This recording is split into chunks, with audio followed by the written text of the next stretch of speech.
Hey, what's up you guys? I'm Caitlin from Leave Me Alone Plants, and today we have a little bit of a different video. Over the last couple of weeks/months, my plants have been through the ringer, like in every sense. Every time that I'm like, okay, great, we're under control, everything's going good, it seems like something new pops up.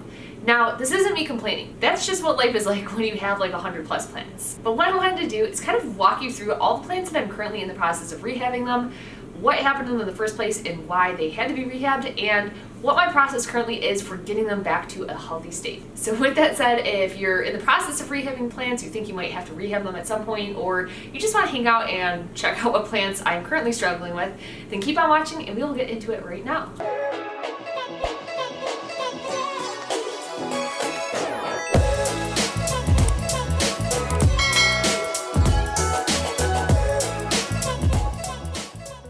So I talked about this in a pretty recent video that I did on what to do if you over-fertilize your plants. And as you guys can probably guess, a lot of my plants recently, unfortunately, have succumbed to fertilizing. Now, I'm not going to show you all of them just for the sake of like, it would get redundant, but I did want to point out a couple of plants that I currently am struggling with that I recently over-fertilized. So this pilea right here, I should literally name it Cat because it has like 9 lives. Like it dies back completely and then comes back to life kind of, and then it's, oh man, it's just a nightmare.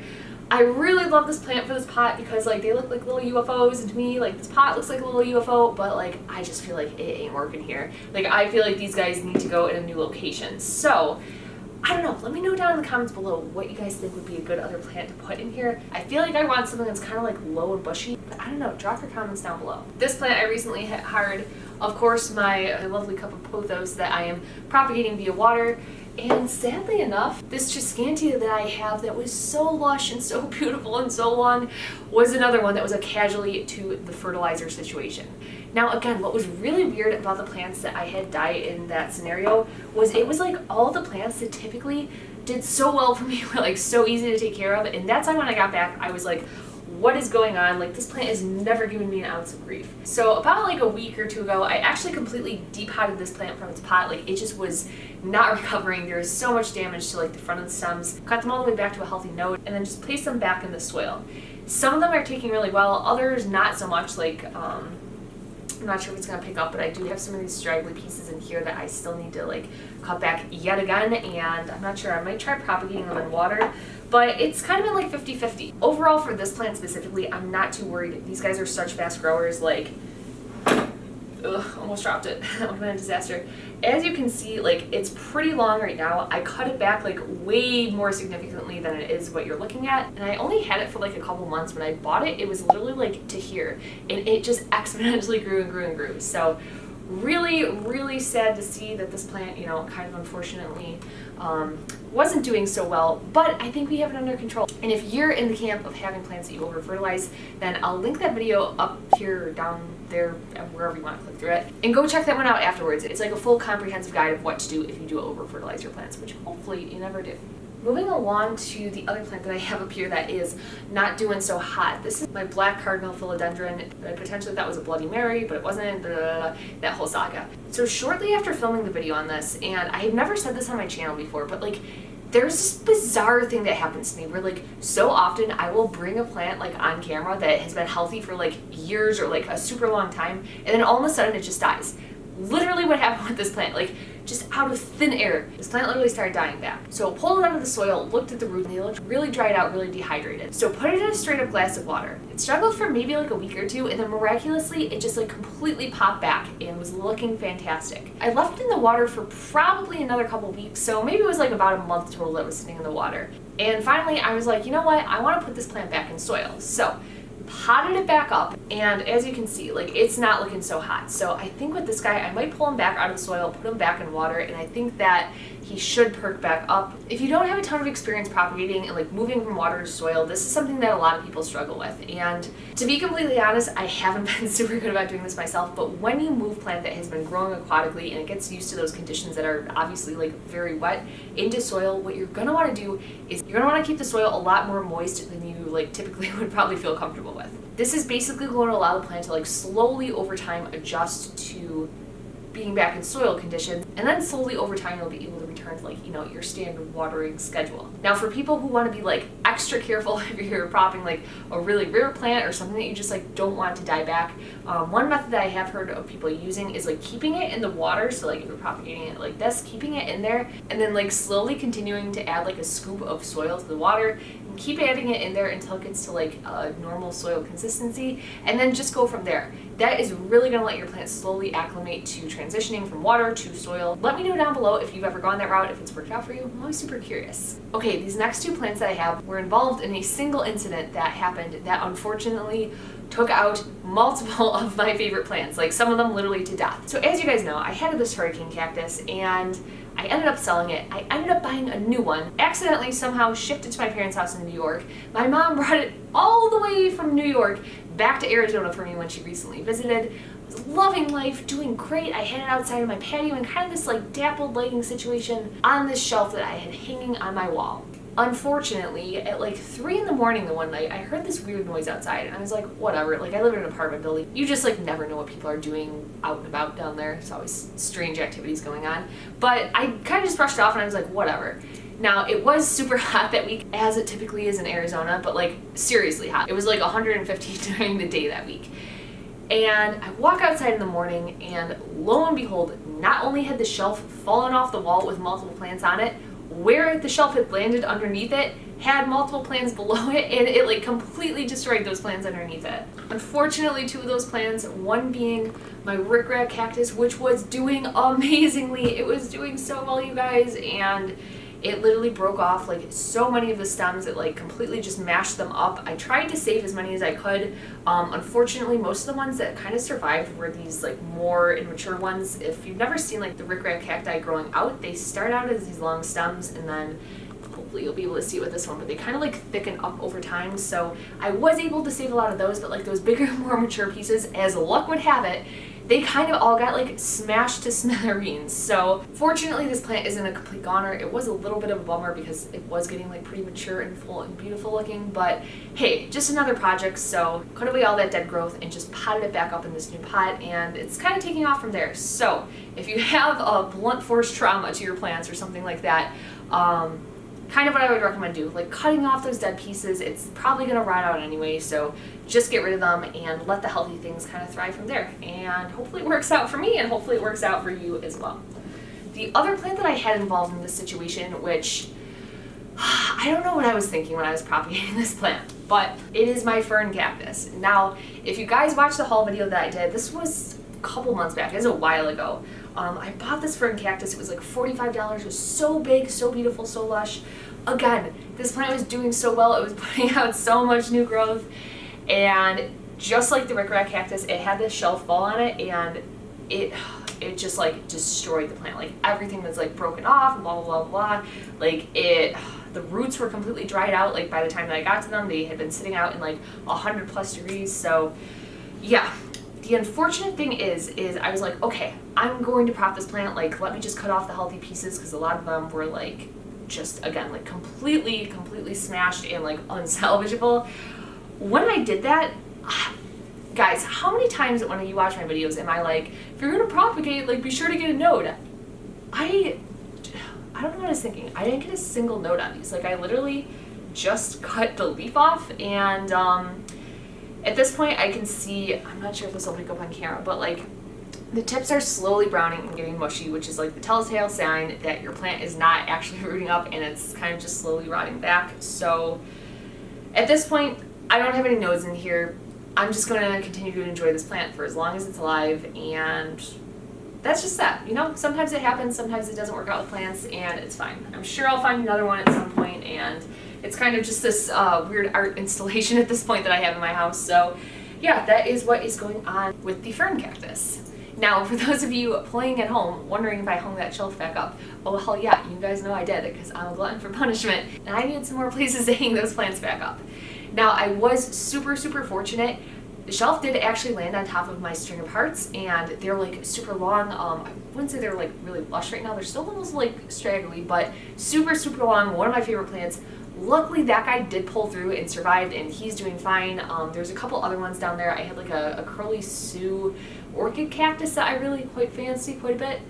That guy's doing fine, so wasn't a total loss, but yeah, some of these, oh man, it was not the thing that I wanted to walk outside do in the morning. This next plant that I have is a different casualty of being outside, and it's something that happens to me all the time with my plants here in Arizona, and that is a plant dying back due to heat. Now, I had this plant inside for the longest time, and I don't know what got into me. I was like, oh, I'm gonna move this plant outside. Actually, I know I moved this plant outside because it's got like so big and it was like falling over and I didn't have anything to stake it up, so I was like, okay, let me just put it outside. Unfortunately, it got super hot and like 90% of the plant ended up dying back. Now, let me just describe this plant. I don't know why I'm like making this mysterious. This plant is my standard Monstera Deliciosa. I always feel compelled to say it with that with like some kind of weird like deliciosa accent. I don't know why. I'm sorry, I'm weird. It's just a standard one. It's not like a variegated one or anything crazy like that. Listen, your girl does not have hundreds of dollars to be spending on one of those plants. However, I do know some of you recently acquired those cost to farm ones, so pop it down below if you happen to be one of the lucky ducks that got one of those. Anyway, I was looking at the plant and I was like, oh, it was so dead. I was like, I'm just gonna throw the pot out. And I saw this one stalk up here, and it was literally just that. It was just a stalk at the time. And I was like, you know what? It looks kind of healthy. Let me see what I can do with it. So literally just popped it in this big mason jar that I have, filled it up with some water, and lo and behold, like a week later, this first stem came out. And unfortunately, like this leaf that came out, when it did come out, it didn't really like unfurl right, and like half of the leaf died off, but hey, whatever, because another week went by and it popped out this other like leaf right here, which it doesn't have any of the fenestrations on it. It's just like a straight up leaf, but it's still alive, and honestly, I thought it was kind of cool. Like, it's one of the probably ugliest plants that I own right now, but I'm kind of into it. Like, I'm kind of living for it. It literally just lives in like a corner where like nothing else would literally fit, but it's like so just tall and skinny that it fits there perfectly, and I'm just rolling with it at this point. Like, we'll see what happens. It's hanging in there, it's doing good, and who knows, maybe one day this is grow back into like a massive monstera, which would be like kind of cool and kind of funny if it did. So yeah, we'll just pop this guy over here. This next plant is from a houseplant haul that I did in Buffalo, which I actually never ended up like finally posting that video. I still need to, but you guys will know what happened to this plant. It was this gorgeous, gorgeous, gorgeous alocasia frydek that I had gotten at this nursery. Now, I'm not gonna lie, as soon as I saw the plant, I was like, oh god, I'm gonna kill that plant. But it was like a great price, I just couldn't pass it up, so I ended up buying it and transporting it back to Buffalo. Now, the first thing that went wrong with this plant, let me show you where we're at. I know what you're thinking. Caitlin, that plant is not alive. Hold up, I promise you it is. So anyway, got the plant in Buffalo, needed to transport it back to Arizona. I literally put it inside like my carry-on backpack that I had with me, and I like so gingerly like put it through security, carried it to the gate, put it under the seat. If you've flown recently, you may know that like flights are literally getting crazy again. They're so busy. The lady that was sitting in the seat in the middle of me, I was sitting in the window seat, best seat in my opinion, but the lady sitting in the middle seat literally like spread out so much, it was kicking my backpack the entire time. Now, I couldn't sit there and be like, lady, listen, I got some plants in my backpack. People would have thought I was a lunatic and probably like kicked me off the flight in midair, so I didn't do that, but the entire time I was like, oh my god, what are you doing? Please stop. So whatever, finally we land, we get home, I unbox the plant. It was in rough shape. It wasn't doing good. So whatever, you know, get it out of its nursery pot, pot it into this thing, and I don't know if it was my house, I don't know what was happening, it just like, it lost all of the love, like it just completely died back, like all these beautiful leaves just instantly flopped over. Now, my instinct was to get rid of this plant, but I want you to know, you should not give up on your plants too early. You shouldn't give up on anything too early, unless it's like a bad thing, like, I don't know, use your best judgment. But anyway, I know what you're thinking. This plant looks like it's completely dead. I want you to take a peek in here, and I hope it picks up on camera. But there is not one, not two. There is 3 new leaves that are in the process of emerging out of the soil. So you guys, we are bringing life back into this plant.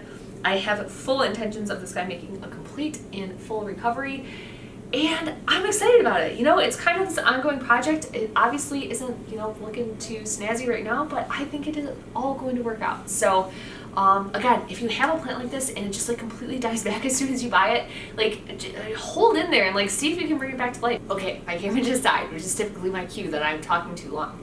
But last plant that we have here today, and this plant is none other than my ornamental banana plant, my variegated ornamental banana plant, I should say. I hope you can see it on these leaves. The variegation isn't super strong right now, but it has this beautiful red variegation on these green leaves. Oh my god, you guys, this has been one of my favorite plants for the longest time. Now, this plant was doing amazingly. It was doing so well, as banana plants tend to do, and all of a sudden it started dying, and I was like, what the heck is going on with this plant? Why are you dying? Please come back to life because I love you.